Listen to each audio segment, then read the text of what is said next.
rehefa avy niady mafy niary volonam-pireny ireo mpilalao lasy vavy latsaky ny 20 taona ao amin'ny club Ankoay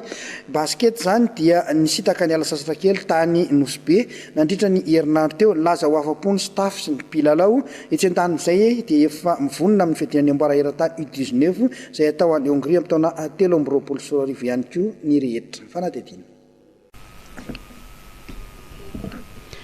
Nosbe renivohitry ny Ilanglang no safidina nanaovan'ireo ekipa-pirenena malagasy Ankoay U18 basket zazalahy sy U18 zazavavy fialan-tsasatra izay nangatan'izy ireo tamin'ny filoham-pirenena malagasy Andry Rajoelina nandritry ny fionana ny alarobia 24 ny volana aogositra lasa teo atao amin'ny lampam-panjakana ny Avoloha. Naritra herinandro izany fialan-tsasatra izany niaraka tamin'ireo mpanazatra Menada izay mpiandraikitra ireo ankizy ireo ary nisolitena ny federasiona malagasy ny basketball tsy nandiso fanantenana ny akatony Nosbe sy ny fandraisana. Tsy diso fanantenana ny délégationna ny Ankoay raha ohatra ka nametraka safity ho aty Nosbe par rapport ny toerana hafa izay nomenanay izany hoe raha hatramin'izay nahatongavanay teto velom-bolo aloha voalohany ankizy indrindra ny staff satria mahafinaritra ny fandraisana na ny tanàna mahafinaritra daholo ny zavatra natao rehetra miezaka amin'ny fandraisana anay na ny hôtel izay isan'ny saorana be da be ny Andriamatoa izay anatanteraka an'izay fitsangatsanganana izay niarahana. Natao izao fialan-tsasatra izao satria na tsy ary toena reraka tanteraka ireto ankizy ireto aloha ary nandritra sy ny vita ny lalao izay natao tamin'ny fiadiana ny amboaran'ny Afrika eo amin'ny taranja basketball ho an'ny sokajy latsaky ny 12 taona na ny Afro Basket U18 laza ho afa-po tamin'ny fialan-tsasatra ireo mpilalao. Merci amin'izay misy be hitsena izay efa tsara dia misy aminay ao izao mbola voalohany andeha taty fa tamagna efa tagnatin'ny quelques jours fa zay taty fa tamagna fa tsisy tiody makasiky ny coupe du monde 19 amin'ny taogno avy vogno zay lehilahy zay fa agnano zay farany vitanay amin'ny match andeha ataonay any Hongrie. Fahitavana Nosbe aloha dia tanàna hoe matamagna satria tamagna be zay aty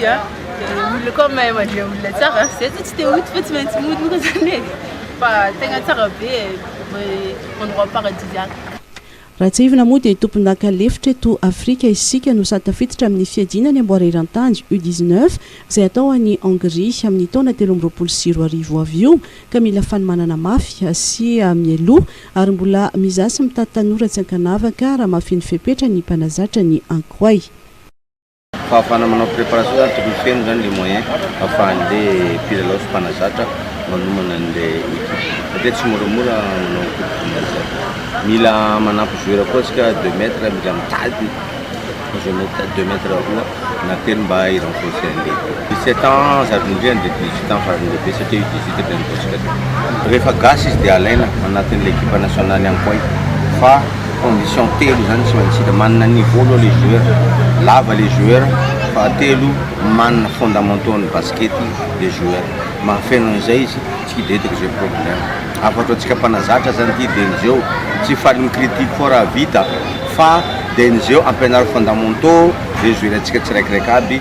dia karaha zay moramora izy tafiditra anaty l'équipe nationale satria tsy moramora mangala place ao na ho anay mpanazatra ny équipe nationale na ho antsika mpanazatra ny